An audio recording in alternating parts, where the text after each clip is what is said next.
Bueno, feliz día, que Dios los bendiga. Y bueno, también a las hermanas que van a irse antes, que Dios los acompañe bien en el camino. Como sabemos, siempre, como ya he dicho hace poco, ¿no? Todo lo que comienza y termina, tristemente, tenemos que cerrarnos, pero por poco tiempo. Y el Señor nos bendiga entonces en el camino. Queremos cerrar entonces el estudio con el tema el alfa y la omega en la apostasía. Después de todo lo que hemos visto, de la verdad presente que Dios dio a su pueblo adventista, esa verdad que, como ya vimos, es la que nos hace adventistas del séptimo día.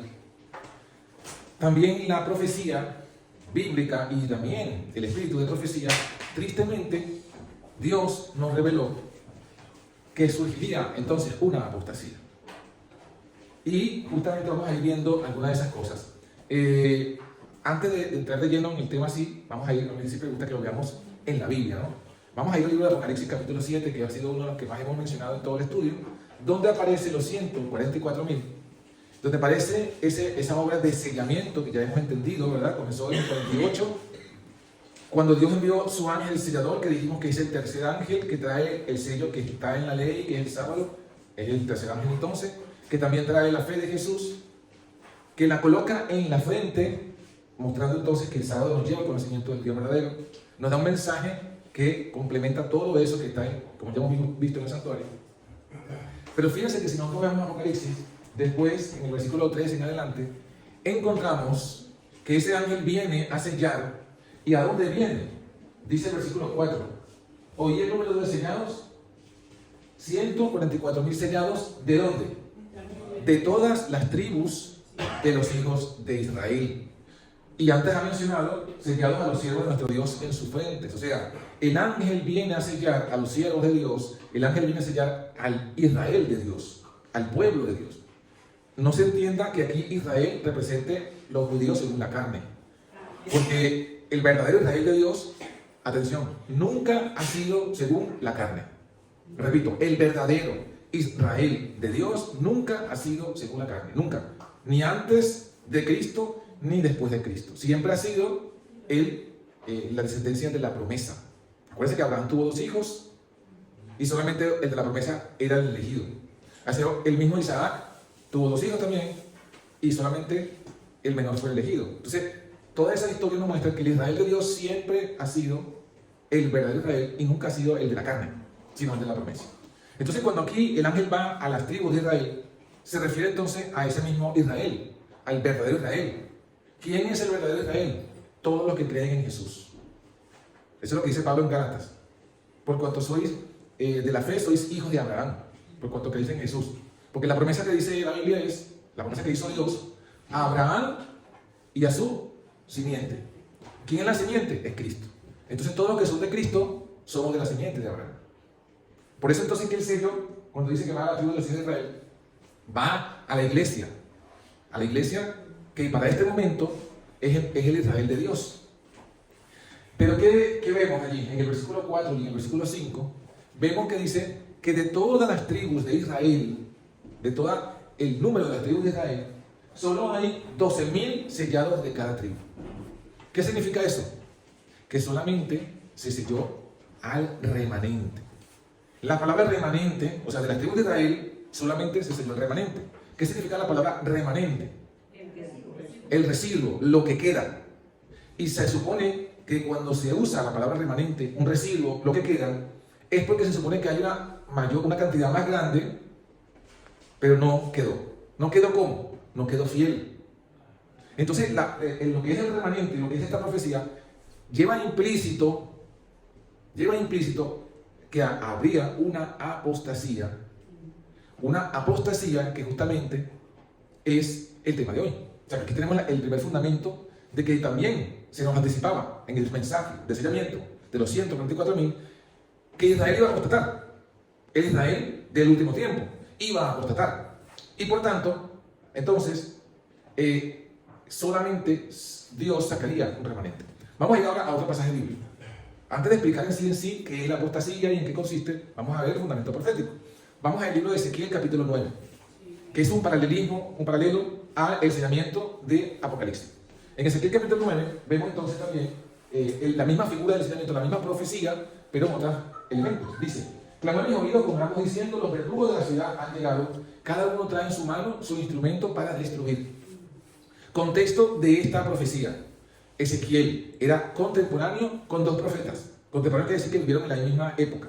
Ezequiel era contemporáneo con Daniel y también con Jeremías. Jeremías tenía su ministerio en Judá, en la tierra de Judá, en Israel. Daniel, acuérdense que fue llevado cautivo de Israel a Babilonia y su ministerio lo hizo en el palacio del rey, básicamente. Ahí tuvo las visiones y dio el testimonio. Ezequiel también fue llevado cautivo de Jerusalén a Babilonia, pero él no vivía en el palacio, sino que él estaba entre el pueblo, pero en la tierra de Babilonia. Entonces, digamos que Jeremías profetizaba para los israelitas que todavía estaban en Israel, Daniel profetizaba para los que estaban en el palacio y Ezequiel para el pueblo, pero que estaba en Babilonia ya llevado cautivo. Y a él se le muestra esta visión. Se le muestra la visión de los verdugos llegando a la ciudad. ¿A qué ciudad se refiere? A Jerusalén. Versículo 2. 6 varones venían del camino de la puerta de arriba, que mira hacia el norte, y cada uno traía en su mano su instrumento para destruir. Y entre ellos había un varón vestido de lino, en el cual traía a su cintura un tintero de escribano.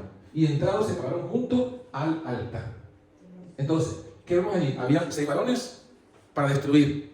Y uno, ¿para qué? Como un tintero para escribir, ¿no? Versículo 3.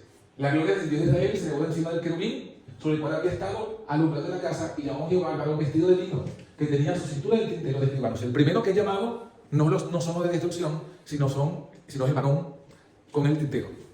Versículo siguiente. Y le dijo Jehová: pasa por el medio de la ciudad, por el medio de Jerusalén, y ponles una señal en la frente a los hombres que gimen y que claman a causa de todas las abominaciones que se hacen en medio de ella.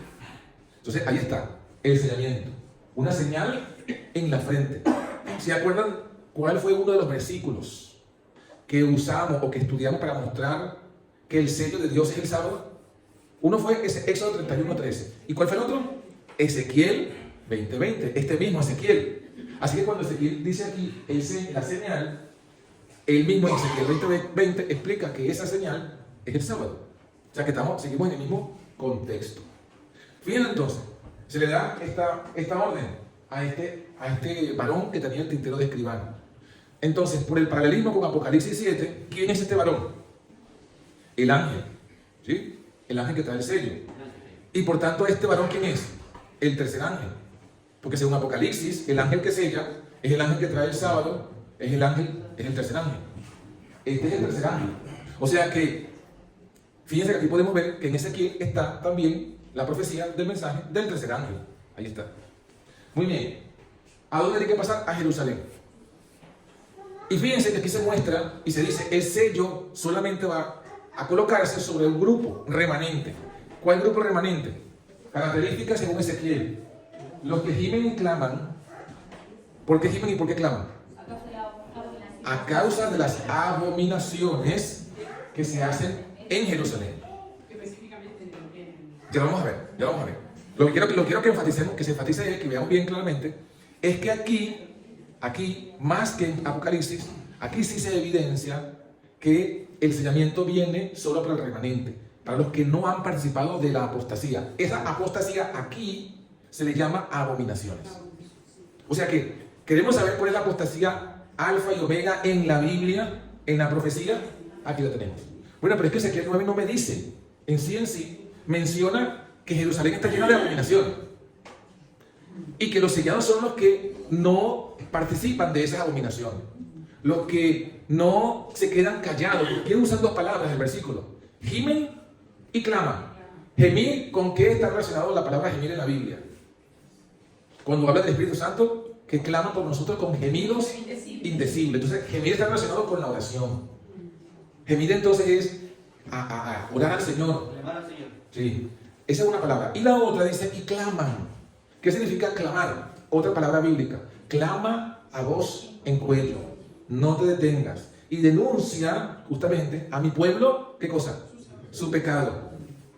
Entonces, si entendemos eso en el mismo contexto bíblico, con los versículos que estamos mencionando, ¿quiénes son los que serán sellados? Los que oran al Señor, viendo la apostasía que hay en Jerusalén, pero no solamente oran, claman. ¿Y qué es clamar? Denunciar el pecado, como lo hizo Isaías. como lo hizo Jeremías, como lo hizo Elías.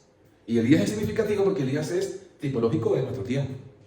Entonces, ahí tenemos. ¿Quiénes van a ser sellados? No. Algunos toman este pasaje. Fíjense, porque aquí hay manipulación por todos lados. Y aquí tenemos que estar como unos espadachines tratando de lanzar hacia afuera todos los ataques de manipulación. He visto hermanos que toman este pasaje y dicen, bueno, ahí dice que los sellados serán los que claman en Jerusalén. Entonces, su interpretación. Por eso solamente serán sellados los que se queden dentro de la corporación. Seguramente lo han escuchado, ¿verdad? Manipulación, porque aquí no está diciendo eso. Aquí está diciendo que ellos claman por las abominaciones que se cometen y que gimen por lo que se cometen en Jerusalén. Y Ezequiel es uno de los que está clamando y gimiendo, pero Ezequiel no está en Jerusalén, ya lo dijimos, ya lo dice la palabra. ¿Está dónde? En Babilonia, en la tierra de Babilonia, junto al río Quebar, lo dice el mismo. Pero sí, hay que tener siempre mucho cuidado con cuando se usan textos y no se ve el contexto. Bueno, ¿cuáles son esas abominaciones? Porque si esas abominaciones es la apostasía omega, entonces vamos a ver si la misma Biblia nos dice con nombre y apellido cuáles son esas abominaciones. Y de forma entonces ya nos anticipa cuál sería la apostasía omega. Bueno, el contexto. En el capítulo justo anterior, el capítulo 8, vamos a leerlo del versículo 1. Allí se describe uno a uno cuáles son las abominaciones que se estaban cometiendo en Jerusalén. Y por consiguiente vamos a ver, trasladando eso a nuestro tiempo, vamos a ver la apostasía profetizada. En el sexto año, en el sexto, a los 5 días del mes, aconteció que estaba sentado yo en mi casa y los ancianos de Judá estaban sentados delante de mí, y allí se posó sobre mí la mano de Jehová el Señor. Y miré, y aquí una figura que parecía de hombre, desde su lomo para abajo fuego, desde su lomo para arriba parecía resplandor, y el aspecto era como de bronce. Miré, y aquí aquella figura extendió la mano y me tomó por las guedejas de mi cabeza, y el Espíritu me alzó entre el cielo y la tierra y me llevó en visiones de Dios a Jerusalén. ¿A dónde? Específicamente a la entrada de la puerta de adentro que mira hacia el norte, donde estaba la habitación de la imagen del celo, la que provoca celos. ¿De qué está hablando? ¿Cuál es la casa de Dios? Aquí. ¿Cuál es la casa de Jehová? Él dice que lo llevaron a Jerusalén, a la entrada de la puerta de adentro. ¿Dónde está ubicado eso? ¿De qué está hablando? Del santuario. Está hablando del santuario y está diciendo entonces que la apostasía, la abominación, tiene que ver que pervirtieron el santuario. Ya, vayamos tomando nota. Pervirtieron el santuario. ¿Y cómo pervirtieron el santuario? Primero, en la primera habitación dice colocaron una imagen del celo. Colocaron una imagen. ¿Qué es una imagen? Una estatua. Un ídolo. ¿Se acuerdan que el mandamiento dice no te das? Imagen. Ellos colocaron una imagen allí. Sigamos leyendo. Versículo siguiente, 4. Ya que estaba la gloria de Dios de Israel como la visión que yo había visto en el campo. Versículo 5. Me dijo, hijo de hombre, alza tus ojos hacia el lado del norte. Ahora lo dice, ahora ve hacia el norte. Y alcé mis ojos hacia el norte, y aquí al norte, junto a la puerta del altar, aquella imagen del celo en la entrada. O sea, que colocaron allí, en la entrada del santuario, la entrada del atrio, un ídolo. O sea que fíjense que ya está diciéndonos de entrada, ¿cuál es la apostasía? ¿En qué consistió la apostasía de ellos? Y la omega, ¿cuál sería? ¿Cuál? Colocar un Dios falso en el santuario del Dios verdadero. Está escrito, ahí estamos viendo, sigamos leyendo. Versículo 6, me dijo entonces, hijo de hombre, ¿no ves lo que estos hacen aquí? Las grandes abominaciones que la casa de Israel hace aquí para alejarme de mi santuario. O sea, Dios dice, esta es la abominación que hace. ¿Y cuál es el resultado de la abominación? ¿Cuál es el resultado de la abominación? No, pero en este contexto, ¿qué dice allí Dios que es el resultado de colocar un ídolo en el santuario? ¿Cuál es el resultado? ¿Cómo? Eso. Hacen que Dios se vaya. Porque Dios dijo desde el principio que construyó con Moisés, haced un santuario y yo habitaré en medio de vosotros. O sea que el deseo del Señor es habitar con su pueblo. Pero cuando el pueblo coloca un Dios falso, Dios dice, no puedo compartir mi gloria. Y se va. Es lo que dice, me alejen del santuario. Pero luego le dice el Señor a Ezequiel, pero no, ya va. Vas a ver abominaciones ahora mayores, o sea, va a ir escalando. Vamos a lo siguiente. Me llevó a la entrada del atrio. Fíjense que estaba todo bien en el santuario. Y me dijo, cava. Me llevó a la entrada del atrio y miré, y aquí en la pared un agujero. Y me dijo, hijo de hombre, cava ahora en la pared. Y cavé en la pared, y aquí una puerta. ¿Qué había adentro? Me dijo luego, entra y ve las malvadas abominaciones que estos hacen allí. Versículo 10, entré pues y miré, y aquí toda la forma de reptiles y bestias abominables Y todos los ídolos de la casa de Israel estaban pintados en la pared por todo alrededor.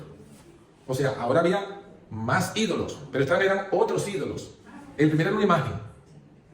Se supone que está hablando de una imagen, una figura de un dios con forma humana. Pero estos dioses eran reptiles, bestias, pintados en la pared.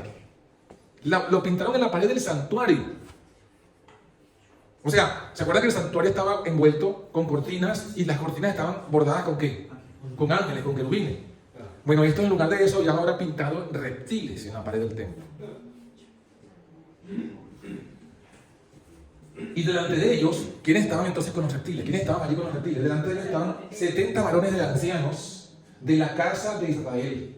Y Hazanías hijo de Safán en medio de ellos, cada uno con su incensario en su mano, y subía una nube espesa de incienso. Si creemos que esto es profético y creemos en la interpretación simbólica, aquí no hay duda, nos está diciendo una rama de la iglesia. ¿Cuál rama iba a hacer esta apostasía? Los ancianos. Dice 70 ancianos. Está hablando del Sanedrín, o sea, los líderes principales del pueblo en apostasía todos. ¿Y cuál era su apostasía? Ahí lo está diciendo, orando, porque está hablando del incensario, ¿verdad? Está hablando, o sea, el incensario significa las oraciones, pero en lugar de orarle a Dios, están orando a los reptiles, a los dioses falsos. Pero miren, yo me sorprende a mí la precisión profética. ¿A quién están orando hoy los ancianos? ¿Y cuál es ese Dios falso? ¿A quién oran? A aquel a quien no hay que orarle porque no es un ser, ni es un Dios. Ahí está. Pero no termina allí. Sigue como le dice Dios a Ezequiel. Termina diciendo, me dijo, mientras estaba viendo esta abominación, le dijo, hijo de hombre, ¿has visto las cosas que los ancianos de la casa de Israel hacen en tinieblas? Cada uno en sus cámaras pintadas de imágenes, porque dicen ellos, no nos ve Jehová. Jehová ha abandonado la tierra. Eso lo hacen entonces en culto. Bien, me dijo después, vuélvete aún y verás abominaciones mayores que se hacen. Ahora vamos a seguir viendo las abominaciones. Versículo 14. Me llevó a la entrada de la puerta de la casa de Jehová, que está al norte. O sea, otra entrada. Todavía estamos en el atrio. Pero en este caso, dice que eran las mujeres. Y aquí las mujeres que estaban allí sentadas, endechando a Tamuz, mira, que está aquí, hasta le ponen el nombre directo. Y por este asunto, por este detallito, es una pista sumamente clave y clara para que no erremos en la interpretación. Primero, ¿quiénes son las mujeres? La iglesia, ¿no?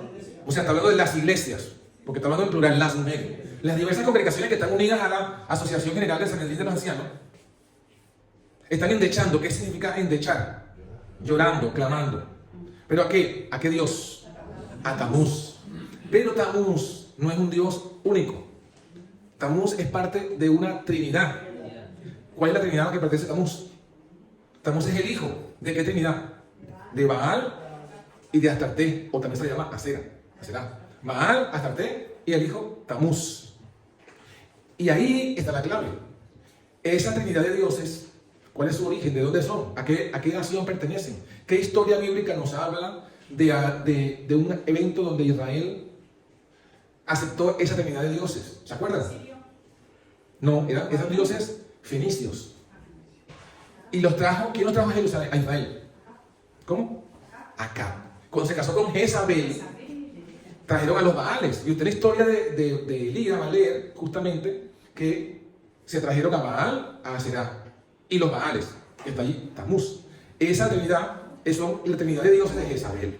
Ok, esa es una historia. Ahí fue cuando se paró Elías y proclamó en contra de... Al pueblo Elías le dijo al pueblo, ¿hasta cuándo claudicaréis entre dos pensamientos? Si Jehová es Dios, seguidle, y si Baal, id en pos de él. Porque todo el pueblo se había ido en pos de la Trinidad fenicia, en pos de la Trinidad de Jezabel. Y el único que se para allí y hace todo ese clamor y que predica, que gime, porque oraba al Señor, y que clamaba contra esa abominación de los dioses de Jezabel en Israel. ¿Quién era? Elías. ¿Saben lo que significa Elías? El nombre de Elías. Elías, su mismo nombre ya era una predicación. Porque mientras todo el pueblo estaba hablando de los dioses de Baal, él en su idioma, en el idioma que ellos hablaban, se llamaba mi Dios es Jehová. Entonces, mientras los demás decían no a Baal, él por nombre tenía Mi Dios es Jehová. O sea, es que hasta el nombre de Elías era una reprensión. Y era dando un mensaje, el mensaje del Dios verdadero. Ok, eso es la historia. Y en la profecía, ¿quién es Jezabel? Aparece Jezabel como algo profético en Apocalipsis. Sí. En el mensaje de la iglesia de Tiatira, fíjense, porque todo hay que entender las profecías como fundamento. En el mensaje de la iglesia de Tiatira, Dios reprende a la iglesia de Tiatira y le dice: tengo contra ti que permites que esa mujer, Jezabel, que se dice profetiza, enseñe y seduca a mis siervos a fornicar y a comer de cosas ofrecidas a los ídolos. Eso está en Apocalipsis, el mensaje a Tiatira. Ahora pregunto yo, en esa profecía, ¿a quién simboliza Jezabel? A la iglesia católica, papado. Entonces, si Ezequiel ve que uno de los dioses, o que la trinidad de los dioses de Jezabel estaba siendo endechada en el santuario, ¿creen ustedes que lo que está ocurriendo hoy día no está ocurriendo esto exactamente? ¿De quién es? Si Jezabel es esa iglesia católica, ¿quiénes son los dioses de Jezabel, la católica? ¿Quién es el dios de Jezabel? La Trinidad. Ellos dicen en su catecismo: el dogma central de la fe católica es la Trinidad. Y no es que ese Dios de Jezabel no está hoy día en el profeso pueblo de Dios. ¿Se ha cumplido entonces la profecía o estamos inventando aquí? Precisa. Pero no solamente que se cumple precisamente la profecía, sino que entendiéndolo, nos tenemos que dar cuenta, según la Biblia, que ese Dios es una abominación. Segundo, que ese es la apostasía. Tercero, que los que estén adorando a ese Dios no van a ser sellados. No van a ser, aquí lo estamos viendo aquí basado en Ezequiel 8 y 9. Y cuarto, que el verdadero Elías, porque hay muchos que hoy día está de moda: yo soy el cuarto Elías, yo soy el tercer Elías, yo soy el tercer Elías, todo el mundo se autoproclama el tercer Elías. En el 2011 vino por ahí un chico y dijo: yo soy el tercer Elías. Ahora hay otro que dice: no, Jesús viene en el 2031, yo soy también el tercer Elías. Pues yo les digo: pero no puede ser Elías, porque lo mínimo que tenía Elías no lo tiene. El que predica en 2031 es trinitario hasta la médula de los huesos. ¿Cómo puede ser el Elías y adora al Dios de Jezabel? ¿Usted acaso en la historia bíblica ve que Elías estaba adorando al Dios de Jezabel? No, por el contrario, predicaba en contra de ese Dios. Entonces, el verdadero Elías es el remanente que clama y gime contra esa abominación trinitaria del Dios de Jezabel, que está en el santuario. Ahora, ¿hacia dónde va a llevar esa apostasía? ¿Hacia dónde va a llevar? Al siguiente punto. Versículo 15. Luego me dijo: y ves, hijo de hombre, vuélvete aún y verás abominación mayor. ¿Qué abominación mayor puede ser tener otro Dios? Vamos a leerlo. Versículo 16. Y me llevó al atrio de adentro. O sea que ahora entró hasta el atrio. Todo lo que hemos visto era en la puerta del atrio. Ahora entró al atrio. Al atrio de adentro de la casa de Jehová. Y aquí junto a la entrada del templo de Jehová, entre la entrada y el altar, como 25 varones. Fíjense cómo va. Primero los ancianos, luego las mujeres, ahora los varones, los jóvenes. ¿Qué estaban haciendo estos varones? Sus espaldas vueltas al templo de Dios, de Jehová. O sea, habían abandonado la verdad del santuario. Eso es lo que significa.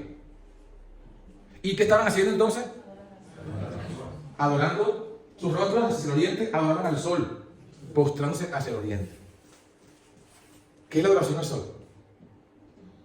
¿Cómo? ¿Pero qué es entonces? El domingo. Acuérdense que el domingo es el día del sol. Así que habrá una gran cantidad que van a irse a adorar ¿qué? Al sol. Como resultado de tener el Dios trino. Porque el domingo es el día, en la realidad es el día del sol. Pero en el concepto que tienen ellos es el día de la Trinidad. O sea que si el sitio de Dios es el sábado y el sábado nos colocan en la frente el nombre del Dios verdadero, la marca de la bestia, siendo el domingo, ¿qué va a colocar en la frente? El Dios falso, el Dios trinitario. ¿Cómo aparece Babilonia en Apocalipsis 17? En Apocalipsis 17 aparece Babilonia, dice: en su frente un nombre. ¿Y ese nombre qué es? Misterio. ¿Y el misterio en la Iglesia Católica cuál es? el misterio de la Santísima Trinidad. Entonces fíjense cómo todo calza. Todo calza. Entonces, ¿qué dice el Señor? Versículo 17. Es cosa liviana para la casa de jugarse las abominaciones que se hacen aquí. Después que llenaron de maldad la tierra, se volvieron a mí para enfrentarme. He aquí que aplican el ramo a sus narices. Y el versículo siguiente dice, pues yo también procederé con furor. No perdonará mi ojo, no tendrá misericordia, y gritarán a mis oídos con gran voz y no los oiré. ¿A qué se refiere esto? A lo que está en Apocalipsis capítulo 9, Ezequiel capítulo 9, a los otros. ¿Quiénes otros? Los 6 varones que tenían su instrumento para destruir. ¿Qué les dice Dios? Pasar por la ciudad en pos de él. O sea, vayan al mismo lugar, pero vayan detrás de él. Después que él termine de hacer su obra de sellamiento, después que todos estén sellados, porque abrazaron el verdadero sábado y el verdadero Dios, y quedaron en su frente el nombre del Padre y del Hijo, los que no fueron sellados porque no aceptaron ese mensaje y no están adorando a ese Dios, sino que están adorando a la imagen del celo, están adorando a los reptiles, están adorando a la Trinidad de Jezabel y están adorando al día del sol, a esos matar. No perdonen vuestro ojo, ni tengáis misericordia. Matad viejos, jóvenes, vírgenes, niños y mujeres, hasta que no quede ninguno. O sea, es fuerte. Porque uno dice, bueno, está bien que el castigo venga sobre los grandes, porque están en rebelión. Pero los niños no tienen la culpa. Pero sus padres los han llevado a eso. Sus padres les han instruido, les han inculcado esas abominaciones. Y es terrible, ahí está el castigo para todos. Pero a todo aquel sobre el cual tuviera la señal, dice, no os acercaréis y comenzaréis por mi santuario. Comenzaron pues por los varones ancianos que estaban delante del templo. O sea, los primeros en recibir el castigo eran los líderes de esta apostasía omega. Pero ahí está todo en la Biblia. Fíjense que tenemos 34 minutos hablando y solo con la Biblia y hemos visto todo profetizado. Por eso es que la profecía, lo venimos diciendo desde el primer día, ¿verdad? Sin profecía, el pueblo se desespera. Sin profecía no entendemos nada de lo que está pasando. Es verdad, ahí mismo está en contra de esa doctrina que está ahora también surgiendo, que dice que Dios no mata. Bueno, o sea, es contraria a la Biblia, tan contraria porque estamos leyendo que la orden la da Dios y la ejecutan sus ángeles. Y no solamente esa prueba, hay un montón, pero lo que quiero decir es que hasta en este contexto profético también queda claro, o sea, sin separarnos de este tema, sin separarnos de este pasaje bíblico, también se ve claro, como ya lo vio el hermano y nos ha hecho ver, que es una mentira eso de que Dios no mata, porque aquí justamente el castigo para estos que están en idolatría, es que Dios les dice pasar, matar, y usa la palabra misma, matar. No es como ellos interpretan, déjenlo que el diablo los mate. No es que Dios está diciendo, déjenlo que el diablo los mate. No. O dejen que la muerte los alcance como una consecuencia. No. Es un asunto activo, matar. Es un castigo. Y lo mismo dice, ahora que lo estamos hablando, lo mismo dice el mensaje del tercer ángel. ¿Qué dice el mensaje del tercer ángel? Si alguno adora a la bestia y a su imagen y recibe la marca en su mano derecha o su frente, él también beberá, ¿qué cosa? Del vino de la ira de Dios, que está vaciado puro en el cáliz de su vida. Esto mismo, porque aquí dice, no lo dice aquí, lo dice en el versículo anterior, el 5. ¿Qué dice? No tenga misericordia. Miren, el 5 al final dice, ni tengáis misericordia. ¿Qué está diciendo eso? Bueno, que esto se va a ejecutar cuando termine el tiempo de gracia. Entonces, esto coincide con el mensaje del tercer ángel que dice, el vino de la ira de Dios, puro. ¿Puro qué significa? Sin mezcla de misericordia. Porque han habido y hay castigos que ocurren en la tierra mezclados con misericordia, ahora mismo. Pero en este momento vendrán castigos sin misericordia. ¿Y qué dice? ¿Qué dice el mensaje del tercer ángel? Ha sido vaciado puro en el cáliz de su ira y será atormentado con fuego y azufre delante de los santos ángeles y delante del Cordero. Se está diciendo que Dios le va a mandar fuego y azufre. Eso es una referencia a otra ciudad que también fue castigada con fuego y azufre. ¿Cuál fue? Sodoma y Gomorra. ¿Y de dónde vino el fuego y el azufre? De Sodoma. ¿Y de qué parte del cielo? De Dios, ¿no? Que fue un castigo de Dios. No como algunos piensan, como estos que predican esto, dicen, no, es que fue un volcán que cayó. Entonces se inventan historias para negar lo evidente.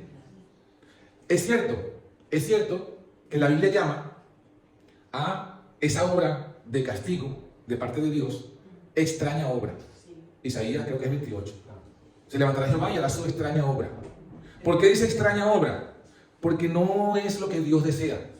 Cuando el mandamiento dice, cuando Dios habló con Moisés, Dios le dijo cuál era su nombre: misericordioso, tardo para la ira. O sea que Dios se tarda para irarse, se tarda. Él no quisiera irarse, pero aunque es tardo para la ira, llega el momento que se ira.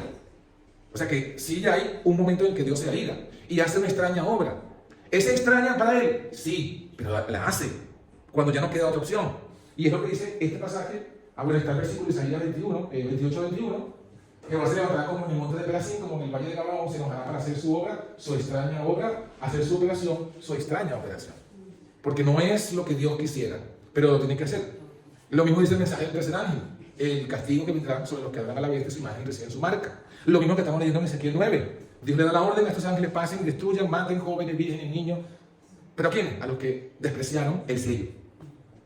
Y no solamente despreciaron el sello, entonces se fueron en pos de todas esas abominaciones. ¿Qué son qué? Esos dioses. ¿Qué son qué? Los dioses de Jezabel. Que sabemos nosotros que si Jezabel entonces es la iglesia católica, es el dios de Jezabel. Es que solamente con eso, supongo que si usted no conozca mucho del tema, usted no puede explicar con detalle todas las cosas del Padre, del Hijo y del Espíritu Santo. Pero solamente con que usted entienda que Jezabel es la iglesia católica y que Elías es el remanente y que Elías no adoraba al dios de Jezabel, usted automáticamente dice: bueno, ¿cuál es el dios de la iglesia católica? Ese no puede ser mi Dios, porque según la profecía no es el Dios de Elías. Automático, ya está. Luego estudiamos los detalles, pero ya eso usted lo puede entender, hasta un niño lo puede entender. Bueno, vamos a leer una cita. Esta fue profetizada, o sea, fue escrita cuando Elena de White estaba afrontando la apostasía alfa. La apostasía alfa fue el primer intento. Fue Kellogg que introdujo la doctrina del panteísmo. Y el panteísmo que expresó Kellogg justamente, y hay abundancia de citas del espíritu de profecía, no nos quiero aburrir con tantas citas, y como dicen ustedes, les gusta estudiar, entonces, además de este PDF que estamos aquí estudiando, está este otro PDF, que es un poquito más grueso y se llama La historia jamás contada del adventismo.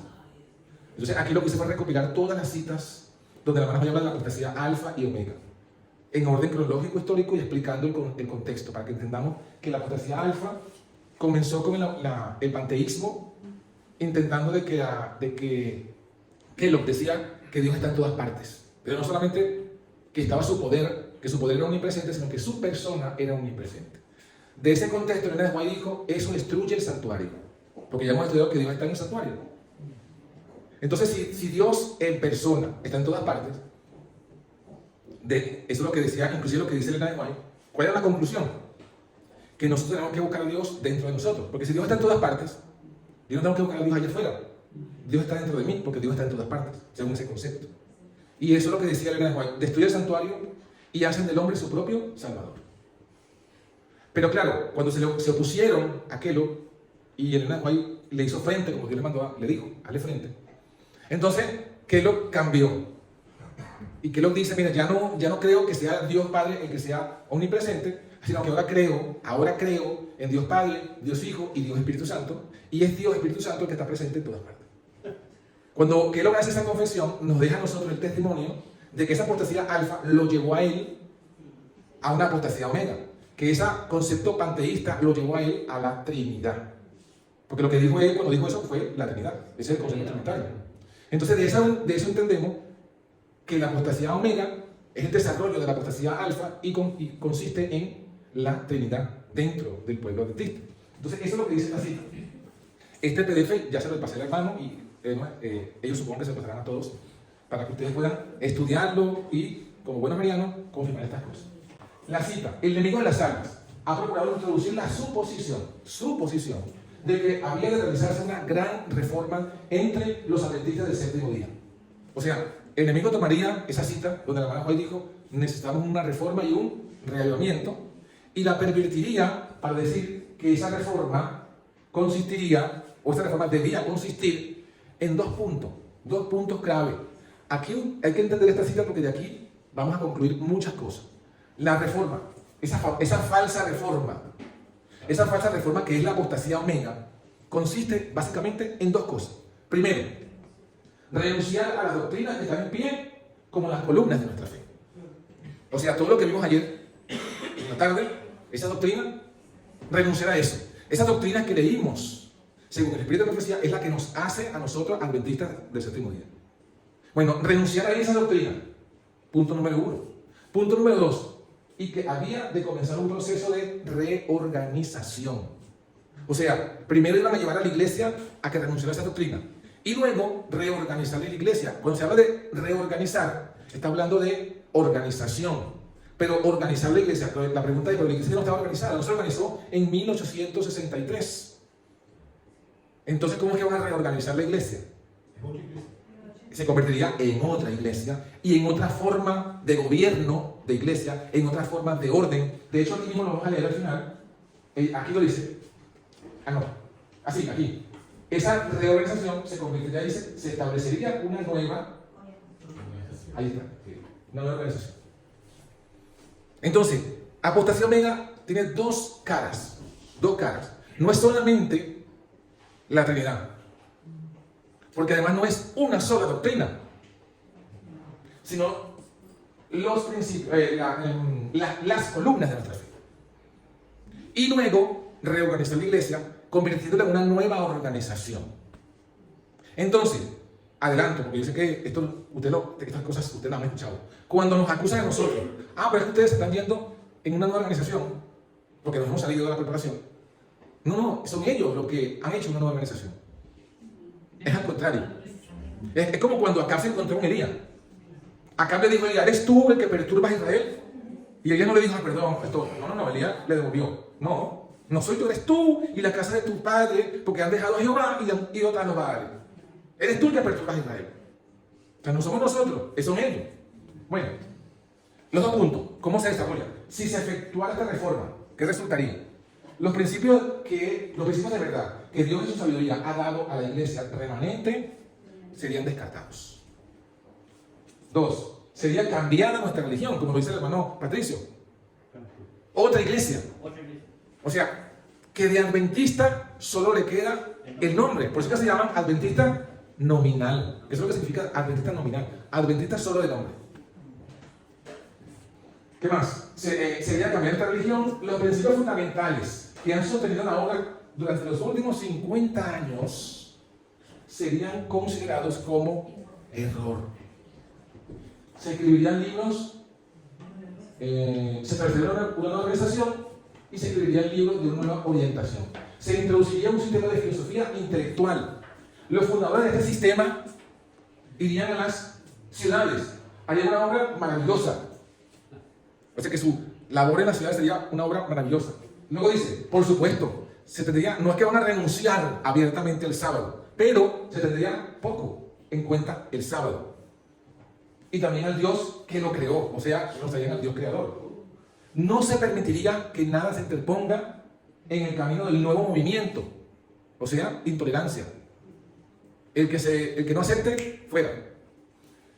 Los dirigentes enseñarían que la virtud es mejor que el vicio, pero habiendo puesto de lado a Dios, resolverían depender del poder humano que no tiene valor sin Dios. O sea, seguirían enseñando que la virtud es mejor que el vicio, un mejor estilo de vida, libre de salud.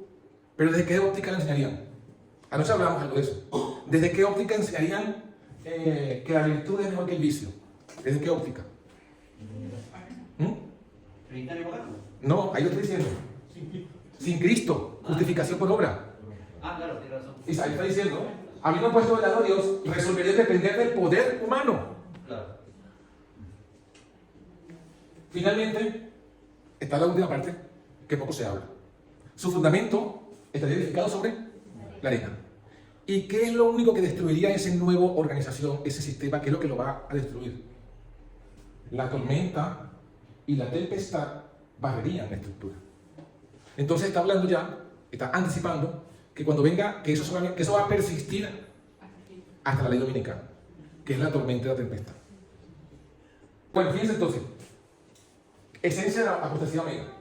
Esencia de la apostasía omega. Dice que consistiría en renunciar a los principios fundamentales. A los principios fundamentales de verdad que han sostenido la obra durante 50 años. Y serían dice por allí, considerados como error. Ahí está la clave. Porque claro, solamente vemos hacia la corporación. Porque claro, ella es la madre de esa apostasía omega. Pero hermanos, todo movimiento, todo grupo que tenga este mismo espíritu, también está en la misma apostasía omega. ¿Cuál es? Porque ya dijimos que la apostasía omega no es una sola doctrina. Dice, los principios que han sostenido la obra. Entonces, todos estos vientos que están soplando, ¿qué va a ver usted? Hay muchos vientos, incluso que toman la apariencia del movimiento de la verdad del Padre y del Hijo. Pero tienen el mismo espíritu que la iglesia adventista, que la corporación adventista. ¿Cuál es el espíritu? Un desprecio hacia los pioneros. Usted lo va a ver. Hay un grupo, por ejemplo, hay unos hermanos, una hermana no me pasó a mí. Una hermana me contó a mí, me dio su testimonio y me dijo, el hermano X, no vamos a decir nombre, pero el hermano X, yo le estaba hablando de estas cosas y su respuesta fue la siguiente. Me dijo, es que nosotros no somos pioneristas. Nosotros no andamos con esas ideas. Para nosotros solamente es la Biblia y solamente la Biblia. Dijo una gran verdad, pero en un contexto errado. Entonces, no estamos hablando de un trinitario, estamos hablando de uno que no era trinitario, pero que estaba promocionando otras doctrinas que también son en contra de los otros fundamentos. Entonces, se hace la misma labor que la corporación, pero desde otra perspectiva. ¿Cuál es la misma labor? Renunciar a las doctrinas que estaban en pie. Sí, sería esa. La cronología creo que ya muchos la manejan, de cómo fue esos cambios doctrinales. El primero que estableció, el primero que abrió la puerta a esta apostasía, porque sí, obviamente fue Kellogg el que colocó la apostasía alfa. Pero si usted lee los testimonios, va a darse cuenta que esa apostasía fue rechazada. La profeta habló y no la aceptaron en la diligencia. Pero está escrito que dice, bueno, está escrito en un testimonio, pero vamos también a mencionar lo que dice la palabra. Usted conoce la parábola del trigo y la cizaña. Y dice que estaban los siervos, estaba sembrando el campo de su dueño, de su señor, y un hombre enemigo sembró cizaña. ¿Qué es la cizaña? Dice la parábola que está conectada con eso, la parábola del sembrador. El sembrador sabe sembrar y lanzó su semilla. ¿Qué es la semilla? La palabra de Dios. Las verdades bíblicas. Es la semilla del trigo. ¿Y qué es la cizaña? Entonces, es una semilla que se parece a la del trigo. Es una planta que parece a la del trigo. Pero no es la. Entonces, si la semilla es la palabra, la cizaña, la semilla de la cizaña, son las falsas doctrinas. Cuando sale la planta, le dicen los siervos al Señor, Señor, ¿no sembraste trigo en tu campo? Entonces le dijo, ¿de dónde tiene cizaña? Y él dijo, un hombre enemigo ha hecho esto. Ahora, ¿cuándo hizo esto el hombre enemigo? En la parábola Jesús dice, cuando los siervos dormían. El enemigo sembró cizaña y se fue. Eso es lo que dice aquí, esta cita, una cita que está por aquí, donde se advierte,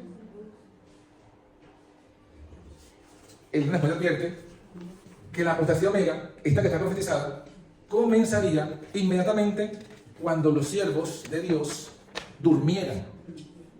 Esta está en cada día con Dios. Está aquí en el cuándo de la apostasía. Y dice, los mensajes que Dios me ha dado han sido comunicados a su pueblo tanto mediante la palabra hablada como en forma escrita. De ese modo mi obra ha sido doblemente asegurada. He sido instruida en el sentido de que el Señor, gracias a su infinito poder, ha preservado la mano derecha de su mensajera por más de medio siglo, a fin de que la verdad sea escrita a medida que Él me pide que la escriba para publicarla en los periódicos y libros. O sea, Dios ha sostenido milagrosamente a Elena de White durante más de medio siglo para que escribiera. ¿Por qué? Dice, pregunta ella, ¿por qué? Porque si no la escribiera, ¿cuándo qué? Cuando mueran los pioneros, habría muchos nuevos en la fe que aceptarían a veces como mensaje de verdad enseñanzas llenas de opiniones erróneas y engaños peligrosos. A veces lo que los hombres enseñan como luz especial, en realidad es un error falaz, que como la cizaña sembrada entre el trigo, producirá una funesta cosecha. ¿Viste? Ahí está. Primero, ella toma la parábola del trigo y la cizaña y la aplica a eso. Y está diciendo que los siervos duermen significa que la apostasía vendría cuando muriesen los pioneros. Ahora, ¿cuándo fue que murieron los pioneros? Esa es la pregunta. Uriah Smith murió en 1903. Daniel Bordeaux en 1905. Elena de White en 1915. Wagner en 1916. Haskell en 1922. A.T. Jones en 1923. Y Loughborough, que fue el último, en 1924. Cuando murieron los negros. 4 años después de la muerte de Loughborough, 1928, sale un señor llamado Leroy Edwin Fromm y dice, él escribió un libro, él escribió varios libros, pero escribió un libro que se llama Movimiento del Destino, contando su versión, su interpretación de la historia adventista. Y en esa interpretación, él dice que en 1928 él comenzó una conferencia ministerial, es decir, un congreso de solo ministros.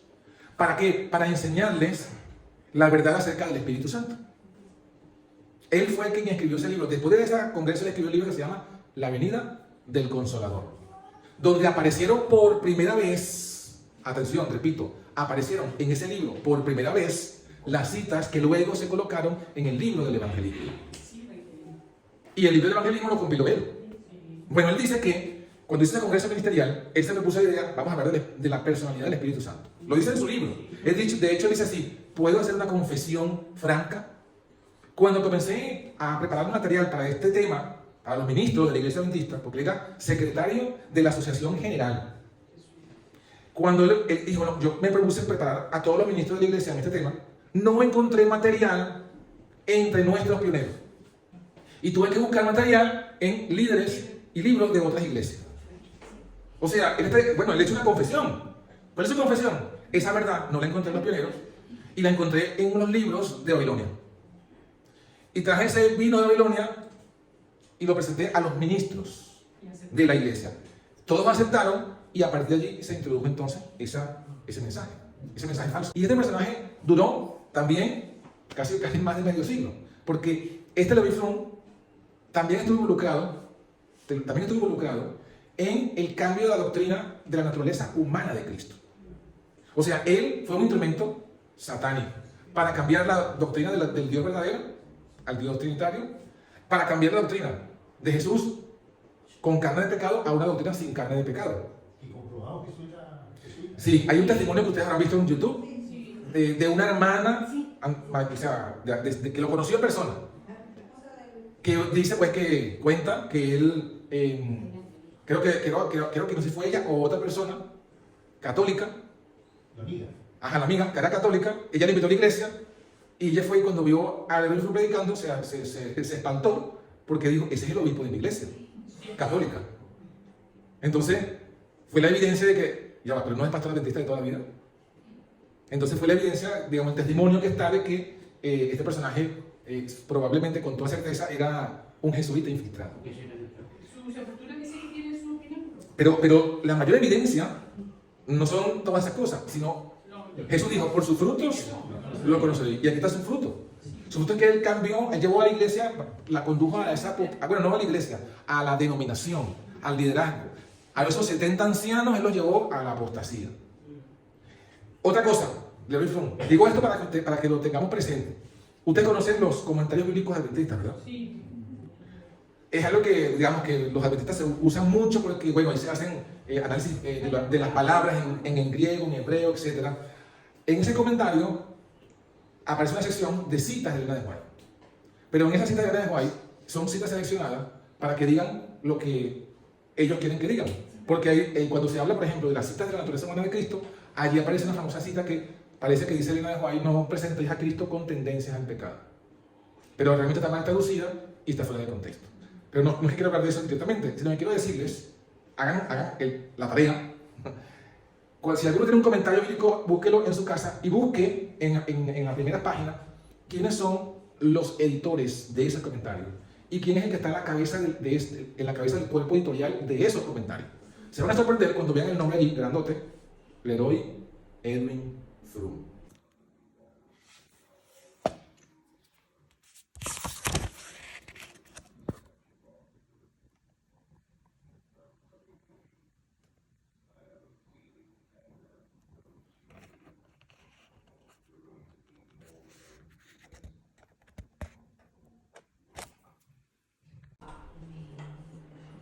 O sea que realmente todos los libros, porque la profecía decía, libros de una nueva orientación.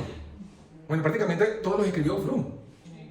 Tuvo su mano parece un pulpo con tentáculos en todos lados, para asegurarse, porque todo teólogo, todo pastor se alimenta, bebe de esos comentarios.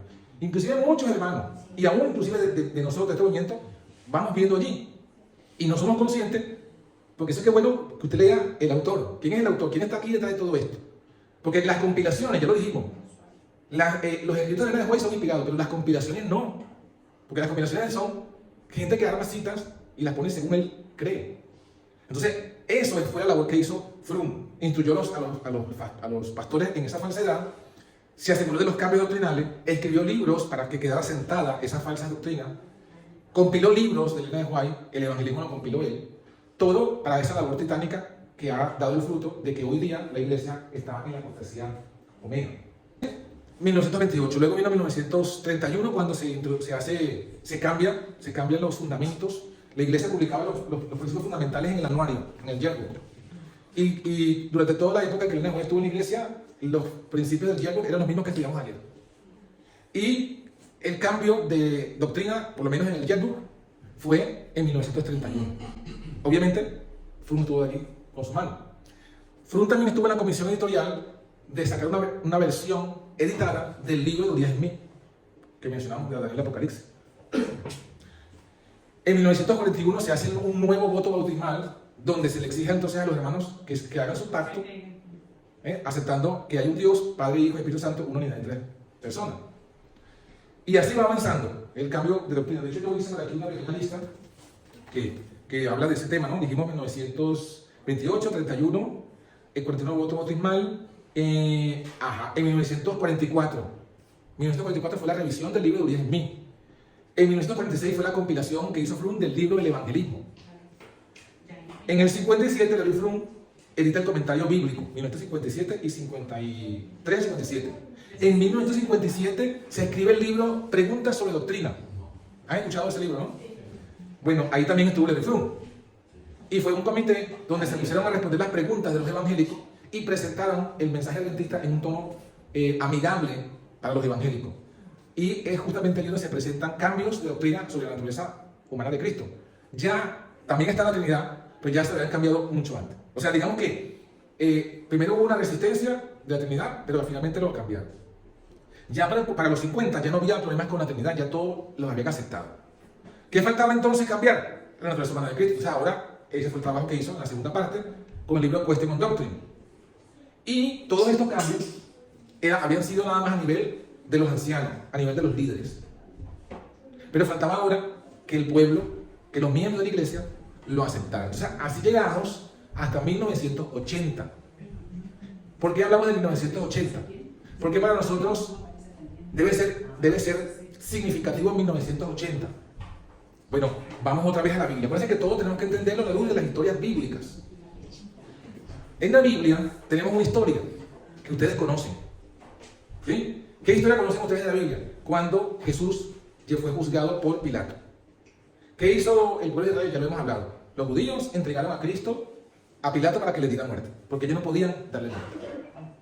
Ya sabemos que la acusación de los judíos era que él se proclamó a sí mismo hijo de Dios. Y por eso merecía morir. Pero ellos se lo llevan a Pilato y le dicen, no podemos darle muerte porque tú, el imperio romano, has prohibido que den muerte. Entonces te lo traemos a ti para que tú le des muerte. Pilato se entrevista con Jesús. Y Pilato mismo dice, no hay nada digno en él de matarlo. O sea, no hay causa para que matarlo.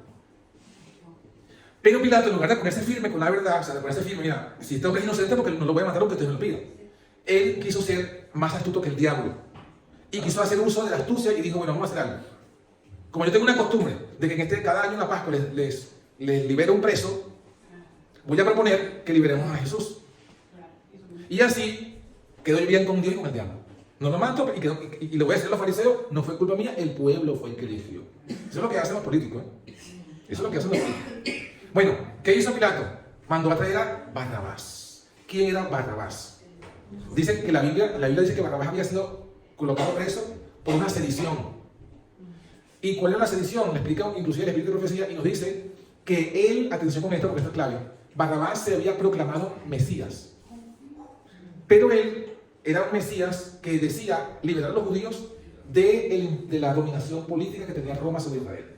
Entonces él encarnaba el falso Jesús, el falso Cristo, el Mesías que todos querían. Porque ¿qué es lo que querían realmente los judíos? Una liberación del yugo. Pero Jesús vino a predicar una liberación espiritual. Por eso que no lo aceptaron. Pilato escoge a los dos. O sea que básicamente cuando Pilato los pone a los dos a escoger, pone al verdadero Cristo y al falso Cristo. Es significativo eso. Y cuando le pregunta ¿a quién queréis que os suelte? Entonces todo el pueblo que estaba ahí reunido hizo un plebiscito, votaron y eligieron a Barrabás. Y él les preguntó, ¿y qué hago con el Cristo? Sea crucificado. ¿A vuestro rey es de crucificar? Ahí fue cuando le preguntó. No tenemos otro rey que César. Entonces ahí fue cuando Pilato dijo, bueno, yo me lavo las manos. Pero igualmente lo mató. ¿Pero qué representa todo eso? Representa una decisión ya no solamente de los líderes, porque los líderes lo querían matar. Pero ellos tuvieron que consultar a Pilato. Pilato reunió al pueblo y el pueblo ahora, todo el pueblo, votó. Entonces, cuando Pilato le dijo, me lavo las manos, soy inocente de la sangre de este justo, ¿qué dijeron todo el pueblo al unánimo, al unísono? ¿Qué dijeron? Su sangre sea sobre nosotros y nuestros hijos para siempre. Si usted lee el comentario que hacen en el de eso, en el Deseado de toda la gente, dice que esa decisión fue escrita en el libro de los 7 sellos. Y cuando se abre el libro de los 7 sellos, se vendrá con todo su carácter vindicativo para castigar a los culpables. O sea que cuando ella dice eso, lo que está diciendo es básicamente que ahí, en ese momento, hubo un pecado corporativo, consciente y voluntario de todo el pueblo, de que de plano rechazaron al Hijo de Dios. Y aunque hubo 3 años y medio más de misericordia, hasta que fueron desechados como pueblo, sin embargo esa decisión fue ya definitiva, o sea, no hubo arrepentimiento. Y marcó un antes y un después de los judíos. Esa es la historia bíblica. Ahora, trasladándola a lo que estamos hablando. Entendemos entonces que en 1980 fue el equivalente para el pueblo adventista. Porque, como dijimos, todos estos cambios los habían hecho nada más los líderes. Levi Frum y su combo. Pero el pueblo en sí, el pueblo adventista mundial, estaba hasta cierto punto ajeno de estas cosas. Pero cuando vino el Congreso de 1980, el Congreso de Dallas, Texas, ¿qué fue lo que ocurrió? Como es la costumbre de la iglesia, envía un delegado de cada región, un representante, con derecho a voz y voto. Y que ese voto representa a la iglesia a la que él está representando. Y cuando se hace el voto y se reúnen a todos los representantes de todo el mundo y se les pregunta, mira, estas son las nuevas doctrinas, las 28 nuevas doctrinas, que hablan de la Trinidad, de la naturaleza de Cristo cambiada, que hablan de todo un montón de cosas que no nos ha dado tiempo de explicarlas con detalle. No, doctrina evangélica. Doctrina evangélica con algunos nombrecitos, o sea, parecida a adventista, o sea, de apariencia adventista, pero de corazón evangélica. Un Cristo, ¿qué ocurrió allí? Se está presentando un Cristo diferente al Cristo que se había establecido al principio. Y se le preguntan a los delegados si están de acuerdo en ese nuevo Cristo, en ese nuevo Dios, en esa nueva doctrina. Y cuando todos votan a favor, entonces es el equivalente de que todo el pueblo adventista voluntariamente vota a favor de no queremos que ese Cristo que estaba antes reine sobre nosotros. Así cumple Isaías 4:1. Exacto. No queremos queremos nuestro propio pan, nuestra propia vestimenta, solo danos tu nombre. Entonces, es ese momento donde creemos, por esta historia bíblica y por el comentario que hace el Espíritu de Profecía y la interpretación que le estamos dando, creemos entonces que es allí cuando la iglesia, la apostasía omega, se hace oficial en toda la iglesia. Ya no es solamente los líderes, ahora es toda la iglesia, mejor dicho, toda la denominación, toda la corporación la que vota y se hace oficial. Y por eso es que ahora mi hermano está y se juzga en base a eso y usted no puede decir nada porque hubo ya un precedente. ¿Cuál fue el precedente? Se votó que estas son las creencias, que este es el camino al que vamos a seguir ahora, dándole la espalda al camino antiguo. Entonces por eso es que creemos con contundencia que la cita de la apostasía omega halló su cumplimiento completo en 1980. Y a partir de allí, si esto es correcto bíblicamente, si esto es correcto proféticamente, lo pongo para que lo analicemos, trae varias conclusiones que no va a dar tiempo y haría falta 2 o 3 congresos más para explicarlo. Pero les dejo ahí la semilla. ¿Cuáles son las conclusiones? Bueno, así como hemos entendido que la historia de Elías es tipológica del tiempo del fin, la historia de Jesús y los discípulos también es tipológica. ¿En qué sentido? Bueno, que ahora a nosotros tenemos que hacer y tenemos que seguir y ver el camino que siguieron ya no Jesús, porque Jesús llegó hasta ese momento, murió, resucitó y se fue al cielo. ¿Qué hicieron de allí en adelante los discípulos? ¿Cuál fue la instrucción que le dio Cristo a los discípulos? No solamente lo que le instruyó Cristo a los discípulos, no solamente lo que estamos hablando nos vemos que es tipológico. Otra evidencia de que esa historia de Jesús y los discípulos es tipológica. Bueno, que ellos recibieron la lluvia temprana en el Pentecostés, ¿sí o no? Y nosotros esperamos recibir ¿qué cosa? La tardía. Entonces también es otra evidencia de que esa historia es un relato tipológico de lo que nosotros tenemos que hacer para también recibir la lluvia. O mejor dicho, nuestro Pentecostés. ¿Y qué tenemos que hacer? ¿Qué hicieron los discípulos?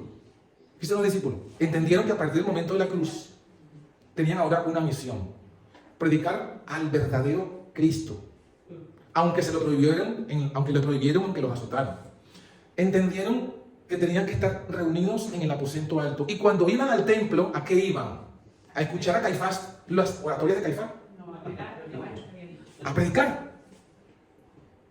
Entonces, espero que me estén entendiendo la analogía. Cuando los discípulos iban al templo no eran a sentarse a escuchar allí, vamos a escuchar aquí a Gullón Caifás. No, era a predicar el verdadero Cristo. Pero cuando ellos querían adorar y estudiar, ¿iban a dónde? Al aposento alto. ¿Dónde recibieron la lluvia del Espíritu Santo? ¿En el templo o en el aposento?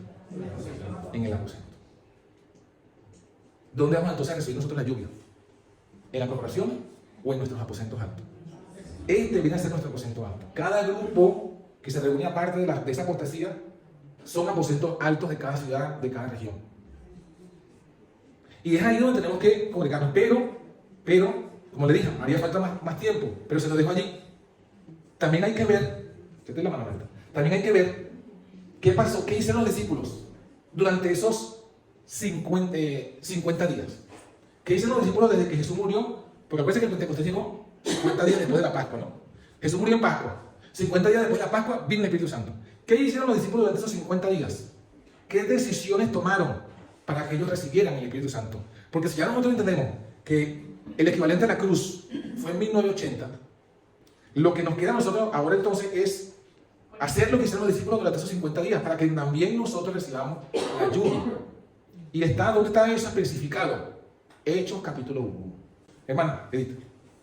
Mi pregunta es, ¿qué pasa con algunos hermanos que dicen, yo sigo yendo a la corporación para dar el mensaje internamente, y siguen yendo allí y no se reúnen en ningún grupo nuestro, En ningún aposento alto. en ningún aposento alto, por decirlo así, sino que solamente van a la corporación, se alimentan de hecho de lo que dan ellos, pero ellos tratan de dar el mensaje internamente, hacer un trabajo, dicen ellos, evangelístico dentro de la corporación? ¿Qué pasa ahí con eso? Bueno, pasan muchas cosas. Voy a tratar de explicarlas brevemente. Una de las cosas que pasa es que esta persona, no quiero juzgar a nadie, pero quiero tratar de mostrarles lo que está pasando, ¿no?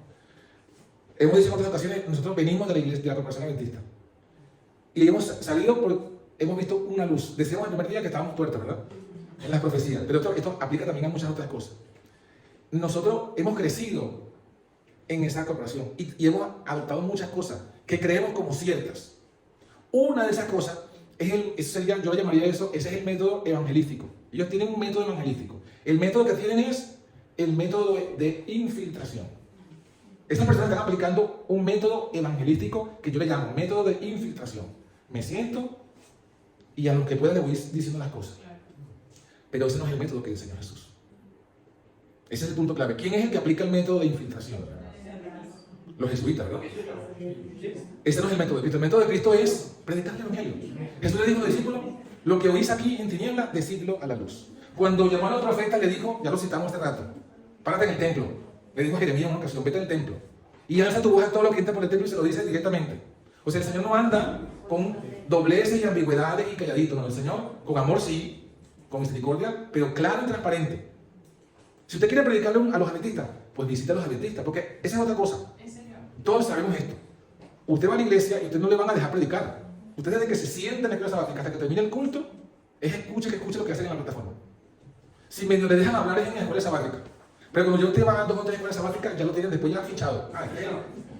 No vamos a dejar hablar mucho porque no va a hablar. Entonces, no va a ser, usted realmente, en el efecto práctico, no logra nada de evangelismo. Si de verdad en su corazón Dios le puso predicarle a los adventistas, pues visítenos en su casa. En su casa o mándele mensajes de WhatsApp. Pero si usted quiere congregarse y alimentarse usted, porque esto es como una batalla espiritual. Entonces nosotros tenemos que batallar, pero también tenemos que recibir carga espiritual. ¿Dónde recibimos carga? El sábado, con los hermanos de nuestra fe, en nuestro aposento alto. Pero si usted no va al aposento alto, usted se va a ir apagando, se va a ir apagando hasta que después se va a apagar. Y después va a pasar, oye, ¿qué pasa con el hermano tal? Que ese hermano era poderoso y predicaba fuera.